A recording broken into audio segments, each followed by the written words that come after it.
to the MBLEx review course. I am your instructor, Jodi, and today we're talking about the upper body, anatomy and movements of the upper body.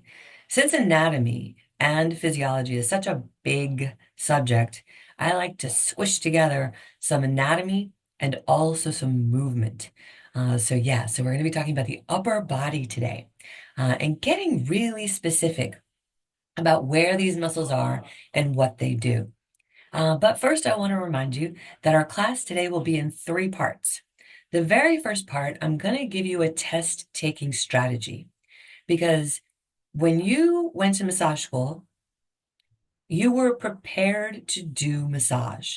They taught you how to do a great session, but they may not have told you or prepared you for a test. Yeah, they may not have prepared you on how to take the test. So spend a few minutes in the beginning of class giving you some strategy. Part 2 of class is our learning. We're going to go into the anatomy of the upper body. Yeehaw. And then the third part of class is dissecting questions. So we'll be dissecting questions, pulling them apart, and getting to the best answer. Because here's another secret of the MBLEx. Sometimes on your MBLEx, the answers are all right. Our job is to dissect the questions and get to the best answer. So we're going to practice that today in part 3 of our class. All right. So in part 1 of class today, I wanted to explain to you that there is a test-taking strategy that has you to understand the nature of the test, the nature of a computer adaptive test. I'm just going to double check.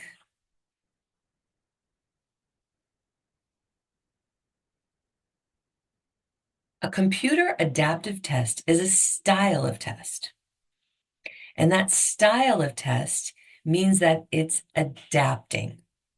So C.A.T, cat, like meow, a computer adaptive test.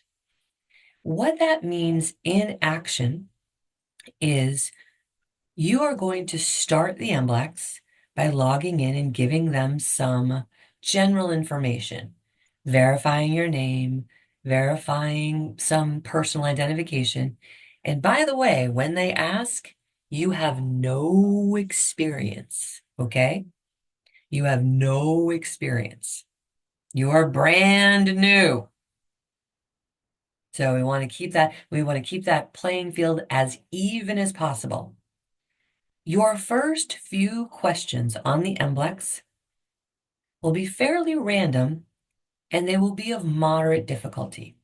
So if we say that on a scale of 1 to 10, that 1 is an easy question and 10 is a hard question, then you'll be at a 4 or a 5 on the degree of difficulty when you first start the MBLEx. And so you may feel like, whoa, hey, I know this answer. Good, that's great. When you answer those first few questions correctly, the test will recognize that you are succeeding. And your next few questions will be a little bit more difficult. So if you've had colleagues from massage school tell you, oh my gosh, I think the test got harder. It did. It did. We know this. And you're like, oh, that's so unfair. Oh my God, how can they do that? Make it harder. It's okay. Because as you get harder questions, degree of difficulty is increasing. What that means is those questions are worth more points. Yes, your goal is to score 630 points on the MBLEx. That's out of 900 possible points, you're going to score 630. Yeah. And so Those more difficult questions give you more points. So here's the good news. If it seems like the questions are getting harder, you're doing well. Yeah. So, and at the same time, stay calm if the questions seem like they're getting easier. There may be some subjects that will give you a little bit of an easier question, throwing you a meatball, giving you the opportunity to gain some momentum. So when I say throwing you a meatball, what that means is giving you an easier question to help with your initial process of getting rolling. So stay calm with the easy questions. Stay calm during the more difficult questions. This test, it's kind of like riding a bucking bronco. You know, like riding the mechanical bull. It's like, whoa, boy, that was a diff one. Okay, that's a little bit easier, a little bit easier. Oh, there's a hard one. We can anticipate this. We can plan for it in our studying, but mostly we can plan for this in our mental preparation. A big part, a major part of being successful with the MBLEx is managing your mental state. By telling you and explaining to you about a computer adaptive test, this helps you to stay calm in your mental state. This helps you to come back to the present moment. When we leapfrog out to 2 hours from now and say, oh my gosh, I gotta pass this. Uh. That anxious can stay outside the door. You can invite that anxiety, invite that nervousness, invite that tension right outside the door. Say thank you, but not right now. Come back to that present moment using the breath. We talk about the breath quite a bit. It's a great way to get back to the present moment. And remember, the questions you're getting are normal. The questions you're getting are meant for you. The computer adaptive test, the MBLEx, it does get a little harder, but it's meant to. On your path to being successful at taking the test. It's a part of being successful taking the test. So that is the computer adaptive test. It's the style of the massage and bodywork licensing exam. Part 2 of class, time to get into our learning. Ready for some upper body anatomy? Ew. It's good. It really is good. It's a heavy subject.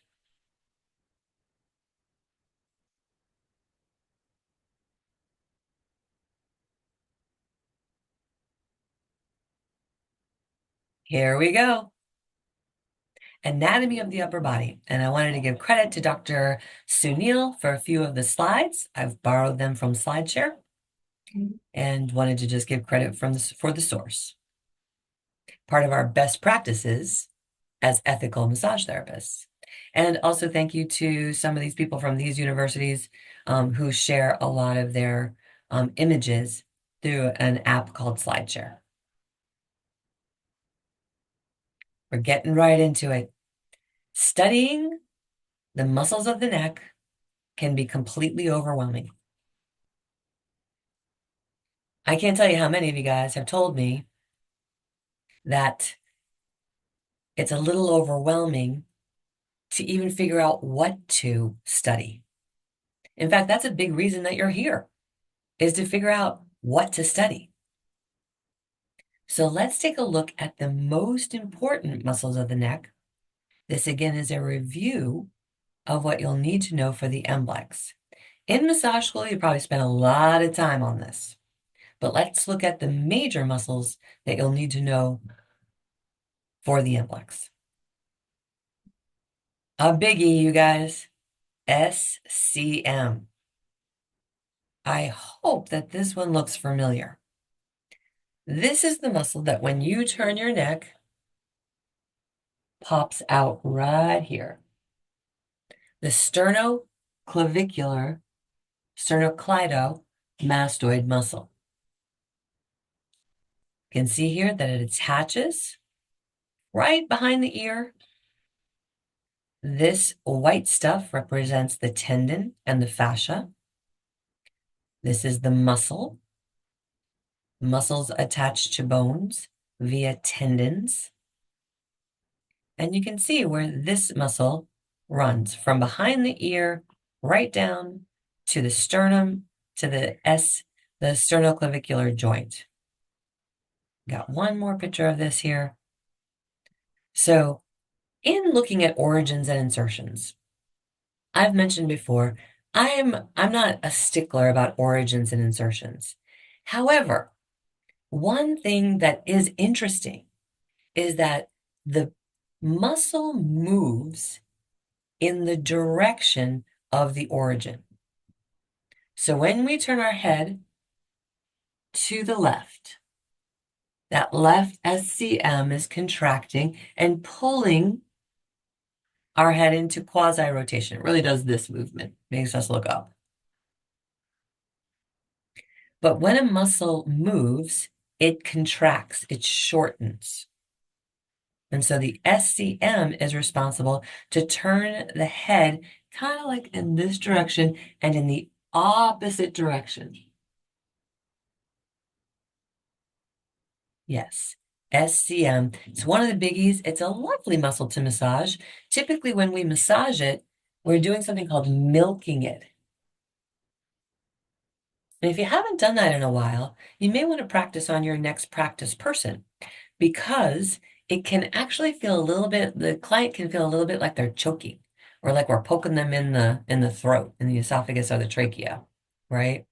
So you may want to practice, even practice on yourself, just milking that muscle, getting a real sense of where it goes, feeling behind the ear where it's going. So following it straight up behind the ear, there's a nice tender point in there. This is your SCM.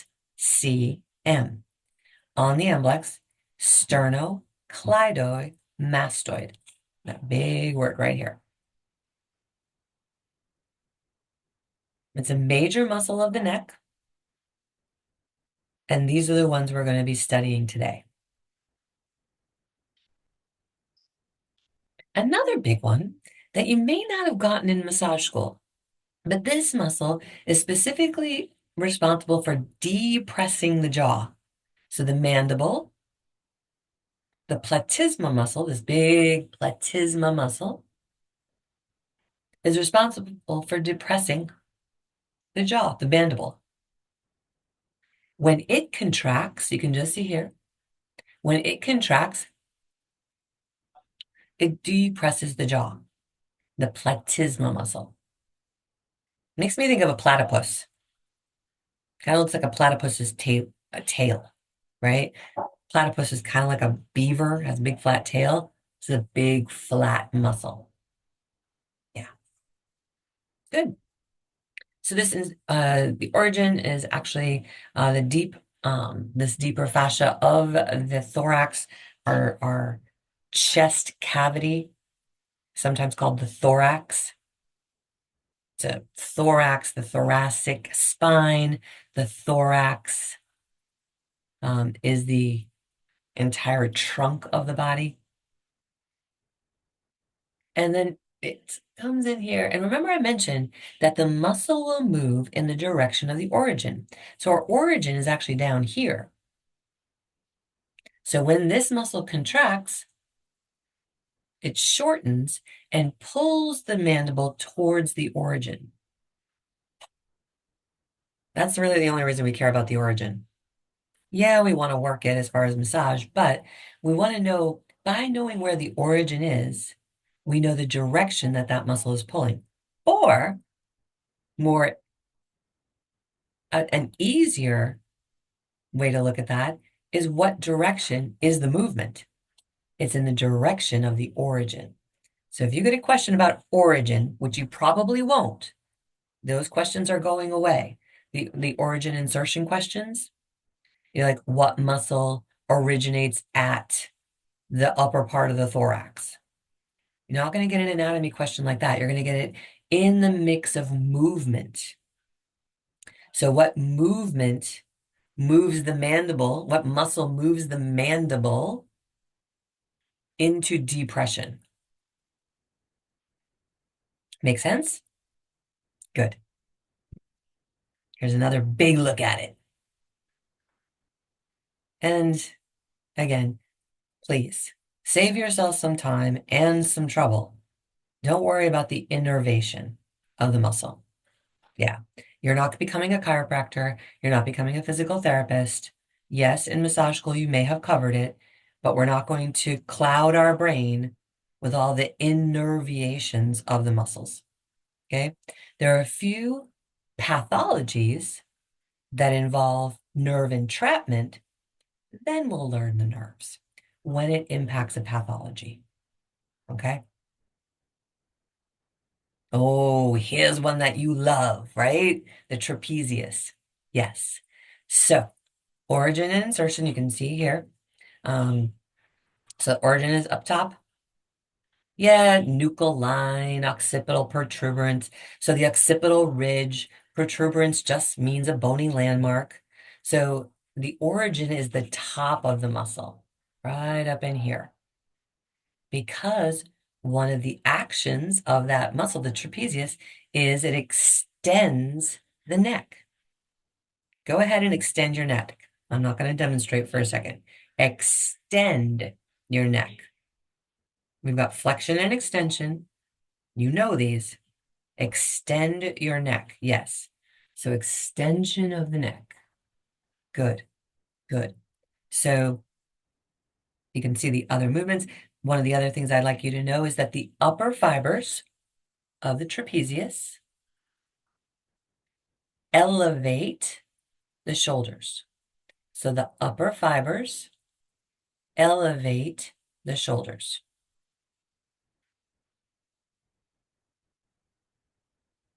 Excellent. And you can see the insertion points here. We'll take another look at this a little closer. Here's that yummy trapezius that we all love to work.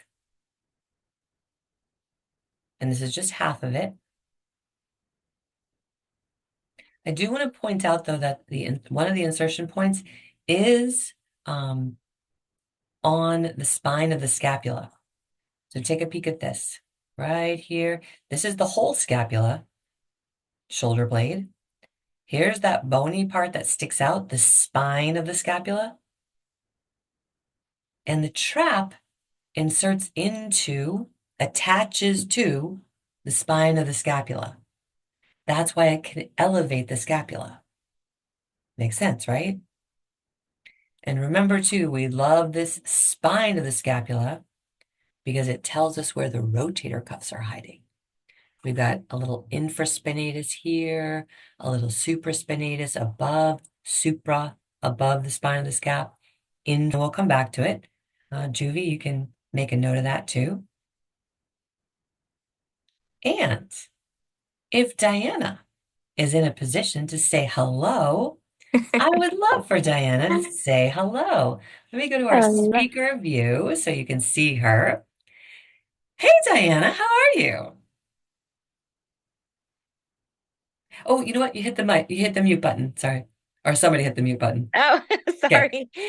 Hi, everyone. Hi, Jodi. Hello, honey. Sorry I'm late. Oh, thank you for your note saying that you were doing job interviews. Yeah. I know. I Yeah. know. So, I believe you might have some news for us. Yes. Oh my gosh. I finally passed my exam. What is it? 2, 3 months, 3 weeks ago? I think it was Yeah, three we've been weeks ago. waiting for two three weeks weeks ago. for Yeah. your license. Yeah. I've been waiting for my license. I finally got it this last week. Finally. But yeah, this journey, oh my gosh. let me tell you, guys, don't give up because when I the day I took my exam, and I'm probably gonna start crying. So the day I took my exam, I was like, if I don't do this, that's it. I'm done. And I went in, I studied that whole week. I studied really, really, really hard. Um, and I went in and I said, I'm not giving up, but if I don't do this, that's it. I'm done with massage. I was at that point because, I went to school back in 2001. I had my Florida license. And then when I moved to Pennsylvania, it was very difficult because I let my license expire. So, um, And you also have been working in the industry, but in a different role, right? yes, I'm also an esthetician. Yeah. Um, so I've been, trying to like get all of that. And then there's so much stuff that happened. My son went to college and oh my gosh, it was just a lot of stuff going on. And but I didn't give up. And I took the exam like 4 times. And within those 4 times, I'm like, every time I had to pay the $300, I'm like, oh my God, I gotta do this again. I gotta do this again. And this last time I tried to reschedule the exam and they told me no. And I'm like, okay, so we got to get this done. And I'm the type of person like I can't study like weeks in advance and then take the exam like that one week. I'm like that person like I got to cram. I got to study that week, the day of, the day before. And that's what I did. But I did tell myself the day before, Diana, if you don't do this, I'm just gonna hang the jacket up because at that point I was like done, you know. But I went in, I prayed so hard, and I studied. Even the day of the exam, I met with Jodi, and we spoke. And I was like, while I was talking to her, I was doing practice exams in the morning of my exam, just going back and forth, back and forth. And when I got there and I took the exam and I was like doing all the questions and before I hit submit, I said, okay, I'm gonna have to pay this $300 again. Because at that point, I'm like, oh God. Because at one point I was just guessing at one point. I was like, no way. And then when I saw congratulations on the screen, I literally screamed out in the whole place. Even though I had a private room, which I requested, I I have test anxiety, so I requested that private room and that extra time, which I actually did use all my time, a little bit. I had like 30 minutes left. And uh I screamed out. The guy came in and he said, are you okay? And I was like, can you read that screen? Like, just read it for me like two, 3 times. He's like, yeah, you passed. And I was like, no, can you read it again? And he was like, you passed. And I was just like standing there crying. And I was like speechless. I like up to now, like it's like so surreal. Like I still can't believe that I saw that. Like and getting my license last week, it was just like, oh my gosh. So yeah. So my thing with you guys is like just don't stop studying. Like all the classes that everything that Jodi has on the Patron, I every day I was re listening to those videos over and over and over and over. And every day I took two of the videos. I did one half the day and the other half the day. And then I asked Jodi like every minute. Even when I told you that one week when I said, hey Jodi, my life is a little bit normal. My test is on the 27th. And she was like, I could see her face through the email. Like, what? Is she crazy? Because it was literally one week. And I was like, yeah, I'm gonna get it done. You know, And and we get, what you're talking about, Diana. I just want to kind of frame it in is perseverance yeah, in the yeah, biggest way, yeah, in spite of self-doubt, in spite yeah, of the challenges. And yeah. now you are a dual licensed. I am a dual therapist. I'm so happy. Now it's on to my next adventure. you might think it's not working, but please don't give up. Like I was going to give up and I didn't. So it's gonna work. I'm telling you. Just listen to the classes, to the videos over and over, and just do the practice test over and over and over. Everything that Jodi has on there, you'll see it on the exam. I'm telling you. Yeah. Well, and thank you so much for making time today. I know you're in between Yeah, interviews, which yeah, is I just so am. fun. It's so cool, you know. I know. Uh, and and just it's normal. I mean, what I'm hearing, and what I'm reflecting back for Diana is that it's normal to have self-doubt Yes. at times. Yeah.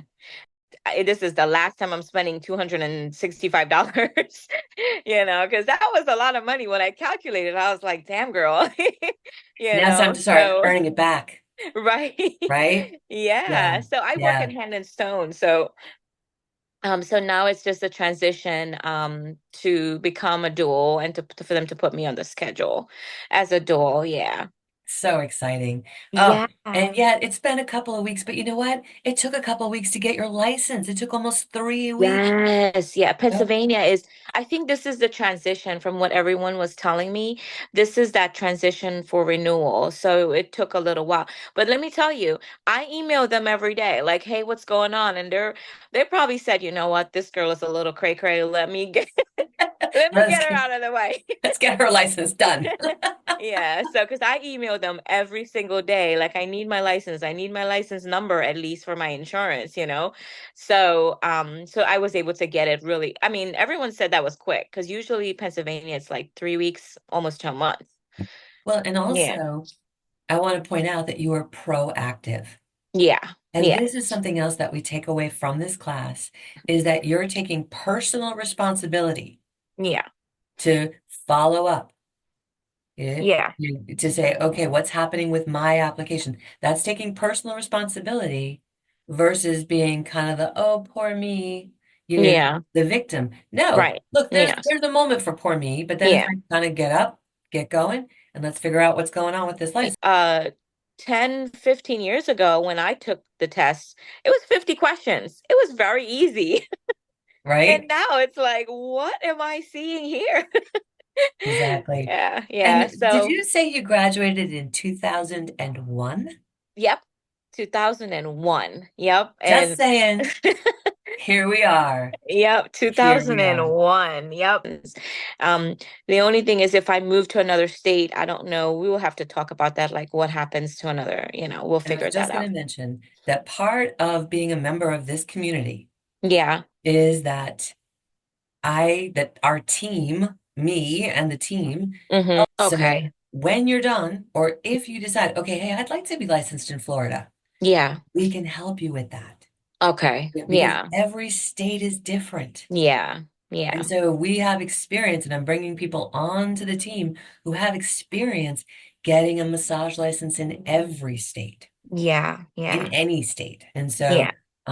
so yeah, as this community has grown, as we've navigated these waters, Diana, like you're Mm-hmm. talking about, Yeah. um, I know now that beyond passing the MBLEx, Yeah. that there's still There's some a lot support more. needed. Yeah. Yeah, I'm yeah. never leaving this community. Well, and Yeah, our I'm staying for CEs, good. I love it. I love it. We'll keep you for good. Yes. Yeah, yeah. Yeah. But just to let everyone know, like, we all go through so much in life. And it's like, I know for me, I'm speaking from my experience that there's so much as a single parent, just dealing with a lot of issues. My son is finally off to college, but still working 2 jobs. Now I'm actually applying for another job. I'm going to work 3 jobs just to keep myself busy. But just don't give up. Like I feel like when you um when you're passionate about something, you have to put the passion in it. Like you really have to like be passionate of like listening to the videos and be passionate about like the name of the muscle and the name of the what's happening. Like there's so many. I remember talking to Jodi once and she was explaining to me um I think it was protraction and retraction. And it was just so funny because I didn't even know what protraction and retraction was like from so long ago. And I'm like, oh my God, I didn't even know that's what it was. So, and also having the one-on-one with Jodi. really does help as well. So all of that really, really, yes, Vanessa. Yeah, all of everything that Jodi's teaching and the one-on-ones that I've had with her, it all helped. It helped me so, so, so, so much. And I would never, never, never be ungrateful or like, I mean, I would reach out to Jodi like almost every day still, you know? Yeah. Well, thank you because I hold the space for Yeah, you and for this entire community yeah, and yeah, hold that space of knowing that your success is imminent, is now, is just around the corner. And yeah, so, yeah. and then those times where it's hard for you to hold that space for yourself or believe in yourself, I'm here. The Yes. team is here to be You like, yeah. definitely was. You definitely there still. Thank you Awesome. so much. Thank you so But much. And good luck, guys. Good luck. yeah, and we'll Yeah. see you again, I'm sure. All right. Take care. All right. Bye-bye. Ciao, Thanks, Vanessa. Miss V. All right. Bye. Yeah. Bye, Diana. Awesome. Well, and just a little word of encouragement for someone who's been recently successful passing the MBLEx. Wanted to share that with you guys. All right, back to the regularly scheduled program, upper body anatomy. Here we are. We had just looked at the trapezius, and now we looked at the latissimus. How you doing? It is time. It is time to dissect some questions. We got a light load on the questions today, so we only have a few. Um, and then after our questions, I'll stay on and answer some of your individual questions. But let's get in there and apply what we've just learned, shall we? This is part 3 of class, applying what you've learned to dissecting questions. It's time. The group of muscles that best describes the movement of abduction at the shoulder joint are A, deltoid, all heads, pec minor, and teres minor as a helper. B, supraspinatus starts the movement, deltoid, biceps as a helper. C, supraspinatus, infraspinatus, teres minor, and subscap. D, pec major, latissimus dorsi, teres major. The group of muscles that best describes the movement of abduction at the shoulder joint are blank. I see some answers coming in the chat. Okay, best practices. Let's get rid of one wrong answer. You know there's one wrong answer in there, and you know, I think you know, it's not letter C.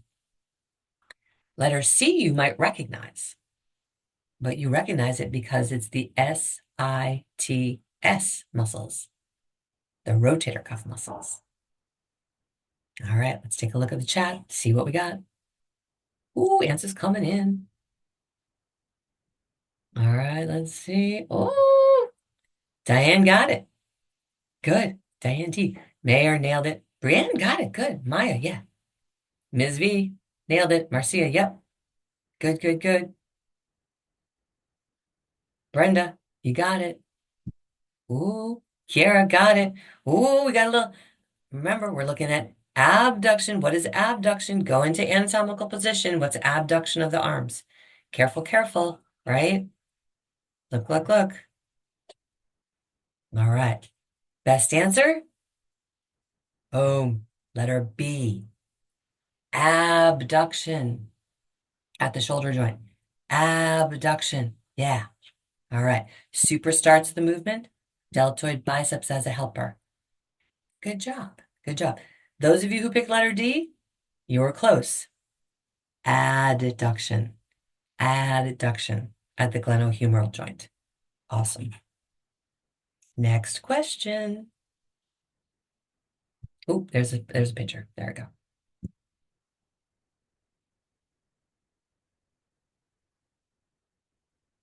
When your client hits the heavy bag, she feels tension under her armpit.